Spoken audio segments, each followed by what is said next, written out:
ঢাকা মেডিকেলে জরুরি বিভাগে হামলা এবং কয়েকজন চিকিৎসকদের মারধরের প্রতিবাদে সারা দেশে সরকারি বেসরকারি সব ধরনের চিকিৎসা কেন্দ্রে সেবা বন্ধের ঘোষণা দিয়েছে চিকিৎসকরা। তারাই এই কর্মসূচিকে বলছেন কমপ্লিট শাটডাউন।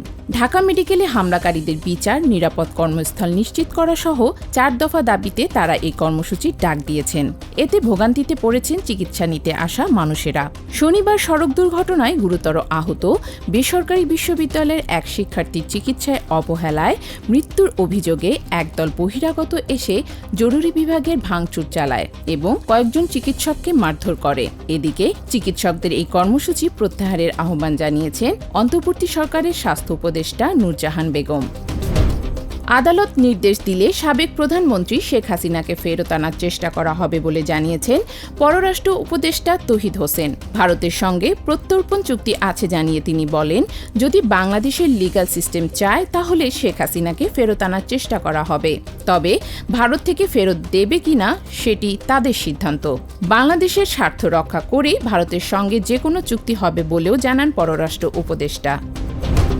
দেশের 11টি জেলার বন্যা পরিস্থিতি ধীরে ধীরে উন্নতি হচ্ছে।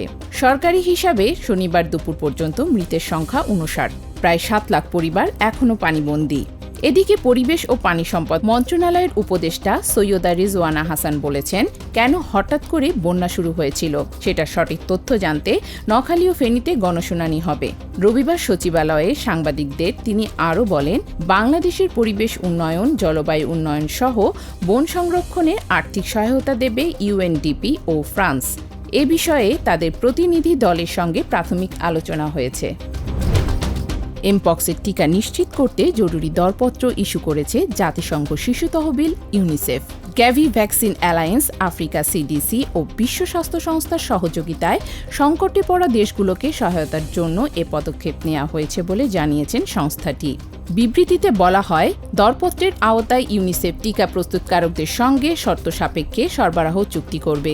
নির্মাতাদের উৎপাদন সক্ষমতার উপর নির্ভর করে 2025 সালের মধ্যে 1,20,00,000 ডোজ টিকা তৈরি করার চুক্তি হতে পারে। বিশ্ব স্বাস্থ্য সংস্থার হিসেবে চলতি বছর এখন পর্যন্ত কঙ্গোতে 18,000-এর বেশি সন্দেহভাজন এমপক্সের ঘটনা ঘটেছে এবং 629 জনের মৃত্যু হয়েছে। কঙ্গো ও প্রতিবেশী দেশগুলোর বাইরে সুইডেন ও থাইল্যান্ড এই ভাইরাসের সংক্রমণ নিশ্চিত করেছে। ফিলিস্তিনি ছিটমহল গাজায় শনিবার দিনভর ইসরায়েলি বাহিনীর হামলায় অন্তত 61 জন নিহত হয়েছেন। পোলিও টিকা কর্মসূচি শুরু হওয়ার আগেই গাজার মধ্যাঞ্চল ও দক্ষিণাঞ্চলের এলাকায় বাড়িগুলোতে বিমান হামলার পাশাপাশি ব্যাপক গোলাবর্ষণ করে ইসরায়েলি বাহিনী। পরে তারা গাজা সিটির আরেকটি হাসপাতালে হামলা চালায়। পূর্ব ঘোষণা ছাড়াই এসব হামলা চালানো হয়েছে। লোকজন তখনও তাদের বাড়িতে ছিলেন এবং শিশুরা ঘুমিয়েছিল।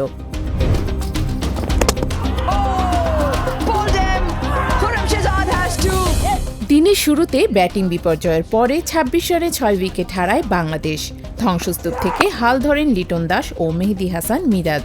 দুজনের অবিচ্ছিন্ন 108 রানের জুটিতে ঘুরে দাঁড়িয়েছে লাল সবুজের দল। 50 পেয়েছেন দুজনই। ক্যারিয়ারের 18তম 50 উইকেট রক্ষক ব্যাটার লিটনের, 8ম 50 স্পিন অলরাউন্ডার মিরাজের।